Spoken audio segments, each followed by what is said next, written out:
Hey everybody, Tire Metalhead Weatherman here. Hopefully everyone's doing well on this Wednesday evening here.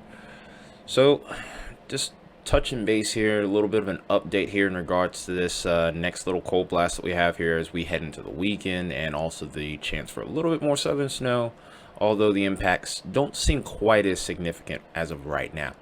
Remember, that last system we saw a little uptrend towards the end, so we don't want to necessarily take our eyes off of it, but things right now don't look so bad. That being said, though, I'm appreciating the updates. Definitely make sure you hit that like button. If you're new and you're just now catching this channel for the first time, definitely would consider subscribing here. We keep track of the weather pretty often on here. Sometimes even once, sometimes twice a day. But that being said, really just kind of depends on the flow of things. Things are slower, we usually will take a little break here and there. That being said, appreciate you being here, and we're going to go ahead and get into things. We'll actually switch over to Radar Omega to get kind of a wide view of everything going on right now and the different types of advisory, warning, and severity indexes we have here. So these areas in the white that are just solid color, no polygons, this is the winter storm severity index. For the most part, impacts are rather light until you get over towards the Great Lakes, for example. Lake effect snow still ongoing, so over towards Buffalo, Rochester, Watertown, some pretty significant snow ongoing again. You can see it on the radar here. It's some pretty heavy snow, but this is typically how it goes. These little snow squalls will form off these off the lakes here, and usually we'll get some pretty hefty snowfall totals from here. And of course, coinciding with that is the winter storm severity index showing major impacts right here in the red area. But outside of that, outside of the lakes region right now, not really too much going on here.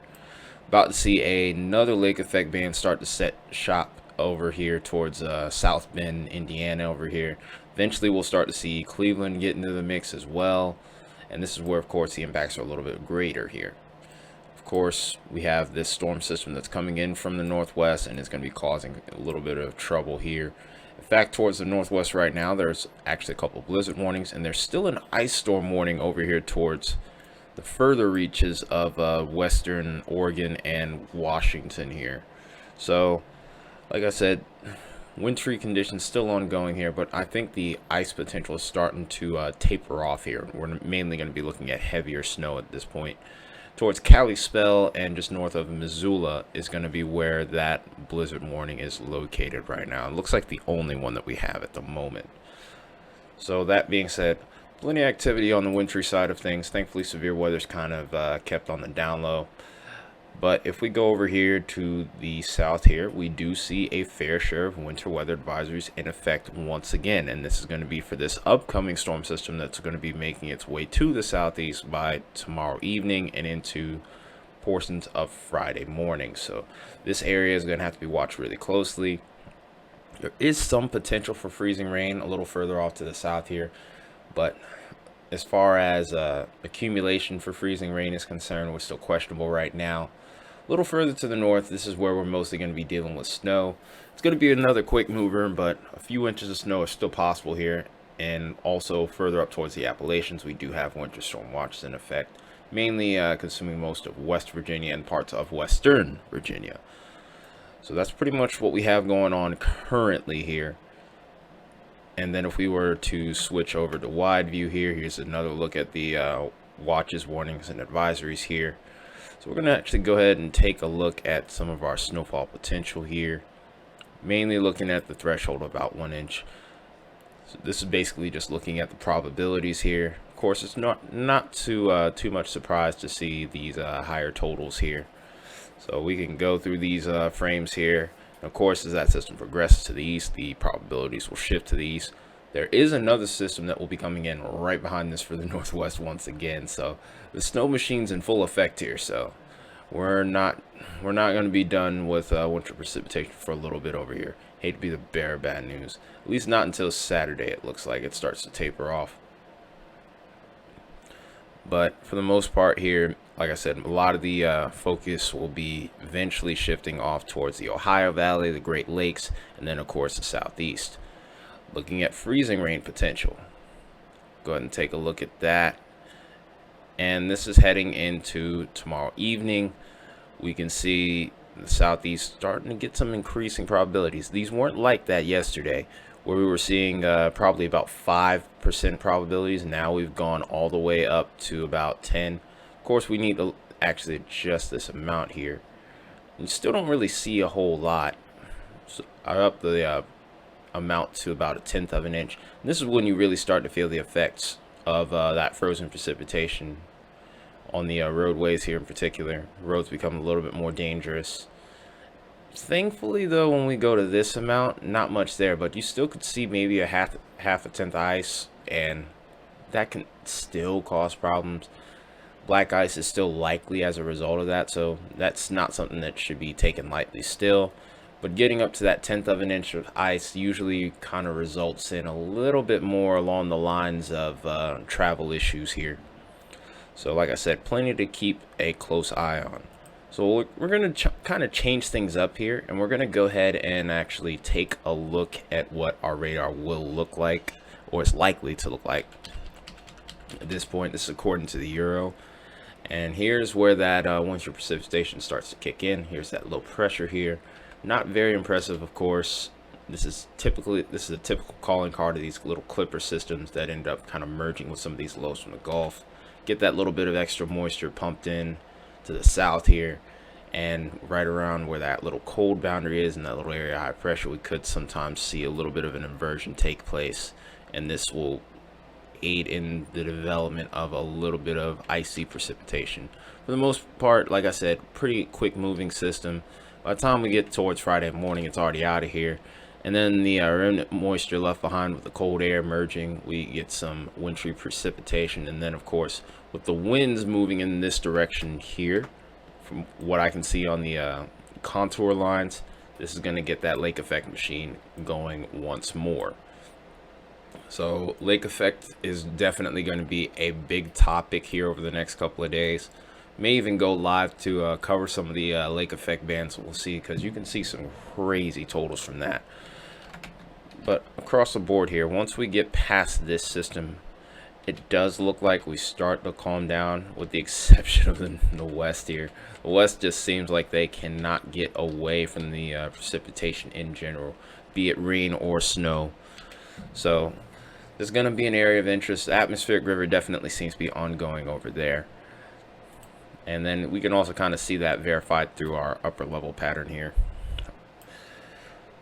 So here's one thing to make note of here is we do see eventually that we get a little bit of ridging coming in here. So it does start to get a little bit warmer once we go beyond this weekend. So some good news on the way. It's not all bad, but we just got to get to that point.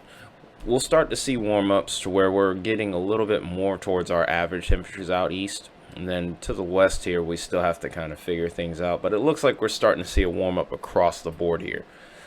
This polar air is starting to eventually, is looking like eventually it's going to kind of taper off a bit for the moment. Keep in mind, I've said for the moment. We'll kind of get into the details of that tomorrow, probably. So, that being said, temperatures, of course, big topic right now today. Record cold temperatures for a lot of regions over here toward the southeast in particular. Some ridiculously cold temperatures for today. And then as we continue to go into the evening and into tomorrow morning, still pretty cold temperatures. Not quite as bad as what we saw today here, but still some mid-20s, low 20s over here across the board. And then some widespread teens and even a few single digits possible up towards the mountains here. The single digits and the below zero temperatures, of course, still very much prevalent across the northern tiers of the Midwest, and then, of course, towards the Northwest, particularly towards Montana. But eventually this too will taper off, and we start to see some warm air coming back in. Texas is starting to actually look pretty nice towards the back half of Thursday here, where we're starting to see some 60s coming back into the equation, maybe even a few 70s and maybe even mid 70s by the time we get towards the end of the day. Cold air comes back in, so that's quite a drop on the head here. And then as we go towards Friday, we get that cold air surging back in once again. This is the little secondary cold blast I was talking about. And of course, here's some of those morning lows that we're going to be watching very closely. Got a 17 again. It's just, thankfully for me, I'm off work. because today was pretty rough. I'm not gonna lie. It was probably the second coldest day I've ever worked in, and I'm a landscaper, just in case anyone's wondering. But that being said, here, wind chills, of course, are also a big concern. Although we are starting to see a drop off on the wind chill advisories, still going to be pretty crispy outside. So if you happen to live a little further up to the north here, wind chill advisories may still be in effect for a little bit longer. But even then, it's not something you necessarily want to play around with. By the time we get towards Friday into Saturday, that's when things become very noticeable here.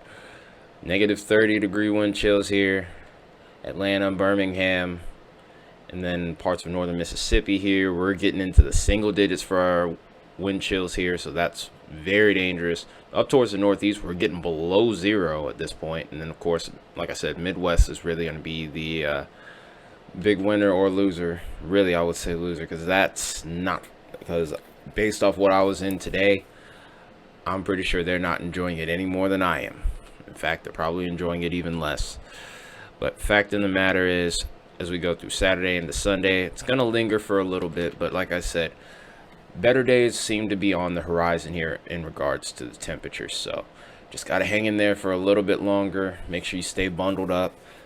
And also make sure that you're drinking plenty of water. That's one thing about these cold weather days, is that you can still get dehydrated. It's just not as noticeable. It's a lot more sneaky, if you will. So definitely keep yourselves hydrated. That being said, here, going ahead and taking a look at the wintry precipitation models. We're looking all the way to 90 hours out, which is what we had on the Euro. Of course, out towards the northwest and just north of the border is where the big winters are as far as precipitation is concerned, especially towards the mountains, where we could see maybe up to 2 feet possibly, and widespread areas up towards the mountain tops where we could see up to 1 foot or more. Towards the valleys, we could probably see maybe about 4 to 6 inches here. Very very ample moisture, and also cold air merging together at the right time here, simply put. Of course, like I said before, we do see this system kind of work its way off to the south and east here. So we go through North and South Dakota. Totals drop off 1 to 3 inches. Definitely seems like the general consensus. Maybe some areas where we could get maybe 4 to 6 is possible. And then, of course, once we get towards the Great Lakes, that's when things really start to pick up here. That's where we start to see maybe about 6 to 8 inches. Once again, maybe even 10 to 1 foot possible there, maybe more. And of course, over towards the eastern half of the Great Lakes, on Erie, Ontario, and of course there's still Michigan. Talk about some pretty impressive totals there. Then, of course, towards the Appalachians, another point of interest as well. But one thing I have made note of here is, with the remnant moisture left over from that low that's going to be pushing off this way, is that we do start to see opportunities for areas a little bit closer towards the northeastern coast now to start to get some wintry precip now too. So, not to say that we're going to have a major event over here, but you could see some moderately impressive snowfall totals, about 2 to 4 inches for you guys. Nothing that would necessarily cripple you, but a little surprise shot of old man winter maybe coming your way here. So we go over to some of the other model data, of course, here, like the Canadian. Pretty aggressive, but the general consensus is mainly the same here. Really, the main one that I would put the most emphasis on outside of kind of the Euro right now, since it's been trending the most consistent of the bunch, might be the blender models, which we see here. And the blender models, for the most part, and this is something that I've just noticed here, but for the most part, pretty much similar across the board.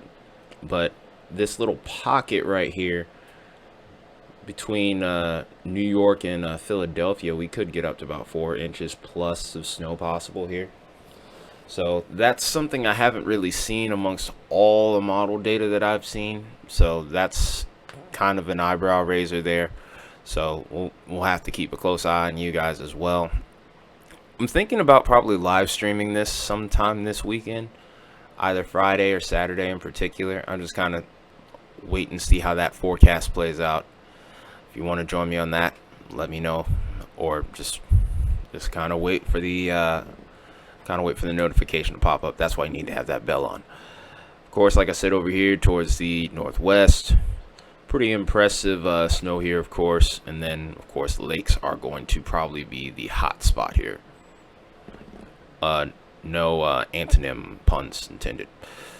That being said here, let's go ahead and take a look now at the wintry precip. And this is still a little bit of a concern for me, albeit I will say that things have kind of taken a little bit of a downtrend here, so I wouldn't really be putting too much merit right now into this next system that's going to be coming in as far as wintry precipitation is concerned. There could be a little boundary where these where the cold and warm air mass intersect, and maybe we could see a fraction of these totals, but I don't think we're going to be seeing up to an inch of ice here, so not gonna read too heavily into this right now. But this area right here towards Tennessee has still been a point of interest to me. Still could see maybe up to a tenth of an inch ice at most, but for the most part, I think we're going to have relatively light ice here. And kind of all the models are in pretty good agreement with that. GFS is showing a pretty similar look here, not even getting up to a tenth of an inch ice. So we're going to have ice. I would rather it be on the minimal side here. But maybe towards the mountains is where we might have to keep a closer eye out. Of course, that would be really treacherous if we get up to that tenth of an inch over in those regions, especially the more windy roads. That could be very hazardous and potentially catastrophic if we were to get those kinds of issues going there. Fortunately, this area is a little bit more familiar with winter weather, so this can be handled pretty easily by them. But that being said, a little bit of an update video for you guys, of course, on regards to the next Arctic blast and a little bit of wintry precipitation as well. So a couple of key areas to keep an eye on mainly is going to be the northeast, and then beyond that point, we're just waiting to see what's next.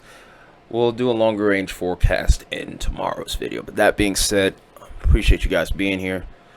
Thanks for watching. I'll see you soon. Make sure you smash that like button, and also if you're new, definitely again consider subscribing, and then also hit that share button too, and make sure you hit that bell. That being said, guys, take care, have a good night. I'll see you soon.